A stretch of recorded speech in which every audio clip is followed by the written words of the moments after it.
Good afternoon, Scott Baker. I've got high hopes for this conversation. We've got a couple quotes from favorites in here that we don't normally have. You know what's so funny? That was going to be my opening. I was going to be like Seth Godin, Zig Ziglar. These are classic go-tos, and they're both in today's field notes. So I was in my mind, and then boom, right there, you did it, just like that. I'm sorry to steal your thunder. But, no, it was perfect. Yeah, it's not often that a guy like Zig Ziglar gets a mention these days in any context. And a lot of people, because they think of who he is as the first motivational speaker, they put him into a category that is pretty easy to dismiss these days, right? Sure. Yeah. The first sage on a stage, really, are we quoting this guy? Yeah. But when you actually analyze his work, he's one of the early guys who really focused in on the behaviors. There weren't a lot of guys writing from that point of view. And he was really he was coming out of the Dale Carnegie, tradition. And if you stick with us here on Lead Better, by the way, thanks for watching, listening. And we are going to talk about today's field note. If you hang in here, I'll tell you about a meeting I once had with Seth, and I'll tell you about the Seth and Zig Venn diagram, right? Because it's important. Is that right? Okay. Yeah, very absolutely. Cool. So the title of the field note today is Don't Decide for Others by Withholding the Invitation. And this idea of invitation is very powerful. By the way, we also invite you, if you're joining us here today, if you're watching on Substack or any of the social platforms where you might be engaging with this, we invite you to share the experience with others. You can comment, you can ask questions, go easy on the ridicule. We get pretty thick skin. But as we move along here, you are invited, and you can. We're also inviting you to subscribe on the private podcast feed, so you can do that as well. Yeah, and really, no matter where you are viewing right now, if you're on a social media platform, if you leave a comment, I think it's set up so that we will see that comment and we can engage it. And if you're on Substack in the same way, you can go into the comment section, and if you want to add to the conversation by way of that channel, go for it. And I do think that in the 4.5, almost 5 years that we've been doing field notes, and in the many years that we've been doing this kind of conversation, I don't think we've ever said like and subscribe. So that wasn't exactly what I was asking for. I think we said it once. Maybe we did. Yeah. Probably with a little derision. It was tongue in cheek. Exactly. But that's a good point. But you are invited. You are invited. That's the point. It's like it feels to us a little bit too salesy to do what everybody else does when they refer to everybody as chat, right? Which I understand is a Gen Z term. And then also like having to stop down and say, make sure to like and subscribe. It feels ingenuine to me, right? But yes, right. For our context, I'm like, a lot of people might not know that this actually goes to a podcast channel, so that if they can't watch us in a live stream setting like this, they might actually appreciate having a single leadership thought every single day discussed in a casual format like we do, going into their podcast feed. And so that might actually be the way you prefer. Maybe you don't want to be in the chat. You might prefer that. And if you prefer that, why is it that I have such a hard time wrapping my head around the idea that that's self-promotion and therefore salesy, and I don't want to come across that way and therefore not do. And even in my mind right now, it's like we're talking about it in a meta way. And so it's okay that we're talking about it, but I still think that maybe Steve or Cure or Roof or Nick in the comments is going to be like, I know what you're doing, right? You're just saying this as a sideways way to promote yourself. And that's not, but that's what the whole field note is about today. Yeah, and Mikey also just did the old romper room, but none of you are old enough to remember the romper room invite. So I see Steve Good. Yeah. Let's just stop there. Okay, so and in fact, this actually reminded me. Hold on a second.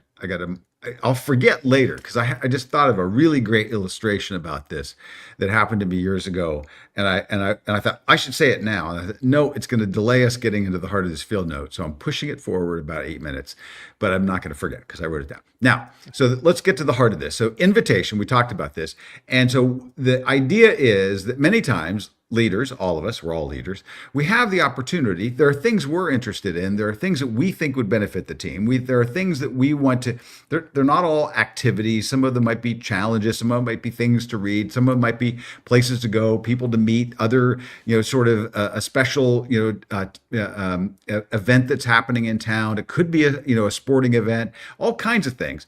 And we would have the opportunity to invite people to participate, to engage with it, to be interested in it. And yet oftentimes we don't, because at some point we think, well, they're going to be too busy. They probably won't be interested. They'll feel like I'm being pushy.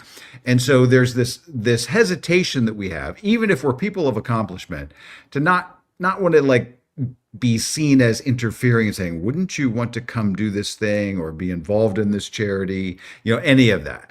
So that sets it up. But the whole field note is saying you're missing out, because you're actually deciding for that person that they're not going to be interested. You're pre-making that decision.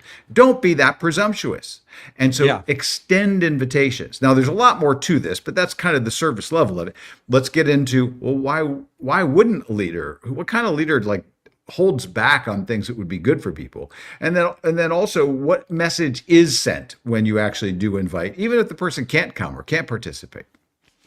Right. So let's say, for instance, that I've got a couple of books that I've written. Right. Mm-hmm. And then in the middle of a casual conversation, it comes up and it's a subject that somebody's really excited about. Mm-hmm. I would have the tendency, in the way I go about the world, to want them to discover that I wrote that book. Right. Yes. Right. Instead of me telling them, oh, well, I actually wrote a book about this subject, because even the way that I nod my head back and forth makes it feel like I'm being a little bit like, well, why don't you know that I already wrote this book, right? Right. Yeah. Right. And there's all kinds of things that I get in my own head around that conversation, not wanting to be self-promotional. So you're exactly right. There are all kinds of leaders in all kinds of scenarios where they choose not to deliver the invitation. And there's lots of valid reasons that people don't do this. Some of it is motivated by fear. Some of it is motivated by feeling but the presumption is the wrong thing, right? That was an indictment in here in the field note that says it's actually more rude. It's more presumptuous, right, by not asking and by not inviting, because you're assuming you're not going to be able to benefit from the fact that I wrote a book, right? So how to deliver that in a humble way is something that you might actually struggle with. Well, and the field note it leans in mostly on this presumptuous part. Invitation, we actually have reams of material on this in our subscriber platform and other field notes we've done and in different sessions that we do. It probably is even discussed in our relationship short course that's coming up in March. And the power of actually inviting people. In fact, sometimes you have to invite a good number of people, and you kind of know they can't come, but they're going to feel special. And that bond is really important. I tell the story in one of our places of other elsewhere in our platform about somebody I knew who was going to be in a city doing a big event. And I knew that there was a Hollywood celebrity in that town who lived in that town, not in Los Angeles, not in New York, who was interested in this person. And so I said to one of the people on the team, I said, you should invite so-and-so. And they said, oh, they'll never come. And I said, probably not, but you should invite them. Yes. And you should not presume that they won't come. Maybe they will. But more importantly than if they come or not, they will remember that you invited them. Yes. And that's the power. Yep. That is powerful. I had the same conversation with my son and future daughter-in-law, who will be married in May, a couple months ago, just deciding who should we invite, right? And the question is everyone who you want to say thank you to, right? Yeah. Everyone in your life who you want to observe as you're important to me. And that's whether they can show up or not, them getting that in the mail is the thing so having that as a framing what an invitation actually is and what it does makes the rest of it a little easier, right? Now, oh yeah, you still shouldn't come across as overly promotional. but right. So why do we have like the hesitation if you are the author, or if you don't want to be seen as please come to my charity fundraiser, or you have whatever hesitation that you're presuming, or you're too busy, or you live too far away. What is it that is inside of us that are we afraid of the rejection? I mean, do we really think we'll be hurt if somebody says, I can't come to your thing? I think it's Probably partly not. that. And I think it's also, there's what more of it is the idea, like I haven't earned the right. It's an indictment on our relationship skills. I haven't earned the right to ask you to do this. So even me just presenting it as an opportunity feels like I'm saying, I know it's an invite to the fundraiser, but what I'm really saying is, I hope you give us money. And I haven't really earned the right to do that. And so instead of looking at it as an indictment to your lack of relationship skill, you should actually let it encourage you to get better at your relationship skill. Start with the invitation as like the first thing there, right? Yeah. Allow it to be. Well, the easiest thing to do is, well, what if I were invited? I would feel honored, right? Yes, I would feel right. like this is special, like I'm part of a certain group. You have me on the list. And so that power, look, and even people that to your point, that you say I've earned the right. I have adult kids that live in my town. I'll often say, hey, we'd love you to come to this, or we're going to be, and I know they're going to probably be busy. They're probably not quite as interested in this topic as I am. I was at this event that I talked about the other day on Saturday night, and one of my adult kids was able to make it. The other two, one was out of town. The other one couldn't make it, but invited them all. I'd actually bought tickets for all of them in case they couldn't come. Then you can redistribute the tickets if you have them. And in fact, I remember telling a couple of other people about this event, and some notable people. And they were like, yeah, let me think about that. I'd love to come to that.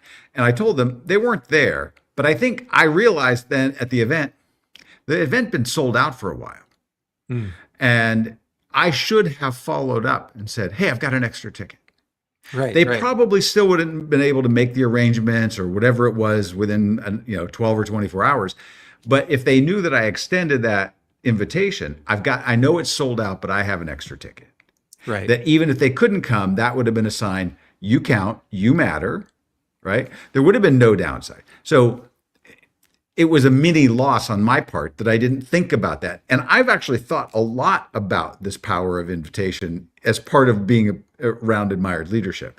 And so I think I've actually been kind of good at it. Not exceptional, but over the years, I've been more thoughtful about invite the person, but I missed out on a couple of easy opportunities that would have made other people feel valued, that would have continued to build the connectivity tissue of our relationship. My loss. Yeah. Well, we need the example of what you wrote down earlier. Oh yeah, that one. Well, here's the thing, just on that point. I was a local television news anchor for 20 years, and in a number of smaller markets before I came to Pittsburgh, and then I was on television in Pittsburgh for 14 years. But for a couple of years, I was a news anchor in a small town in Erie, Pennsylvania. It's not a small town, third largest market in Pennsylvania, but smaller than some, where you're really entwined with the community. And I was the MC at a banquet of some kind, probably for a charitable organization. I don't even remember. And there were a couple of local politicians there. And afterwards, there was a state senator who came up to me, and we were just talking. And he said, good job tonight. And I said, thanks. And he said, you didn't ask them to watch you. I kind of was like, what? And he said, you didn't say, hey, I'd love for you to watch, this back then it was Channel 35 WSEE TV in Erie, before they merged a bunch of stations and news operations. And he said, you didn't ask them to watch you. And I said, well, exactly to this language. I said, it kind of feels a little presumptuous, kind of feels a little like, selfish, or like, hey, are you all watching it at 5 and 11, Right. And then he said, I always ask them to vote for me. Yeah. And I thought, okay, well, that's interesting. Now, we would think it'd be weird if a politician didn't say, hey, I'd like your vote. Sure. Now, a politician that assumes your vote, or a politician that presumes your vote is kind of being rude. But if a politician says, I'd like you to think about voting for me. I would Right. appreciate your considering, the opportunity for me to kind of explain some things. Maybe you'd step out to the polls and vote for me. I would like your vote. I personally, to you, the person I knocked on your door. Well, we're doing that all day long, right? We're Right. in our behaviors. It's what James Clear says, our actions are votes for the kind of person that we want to become. Well, we're Yeah. asking people with these invitations, it's a vote for our relationship. Mm-hmm. And so don't be afraid, even if you have something that you're offering to somebody, to say, hey, I'd like you to consider this. I think this Right. might be good for you, might be good for us it could be fun for us to do together. I believe in my candidacy. Do you not Right. believe in your news? Right, exactly. Your ability Yeah. to read the news, right? And so it's a bit of an indictment as to whether or not you believe in what you're working on, right? Right, right. Because the invitation is not, hey, watch me. The invitation is care enough to understand what's going on in your community. It's an Yes. invitation to be a better citizen. That's a much better way to phrase it. For you standing up on stage Oh, saying, sure. catch me at 5 o'clock, Oh, right. is Yeah. much different. Right. But for you to say, I'm trying to like bring the community together two times a night, all 5 times a Right. week. Exactly.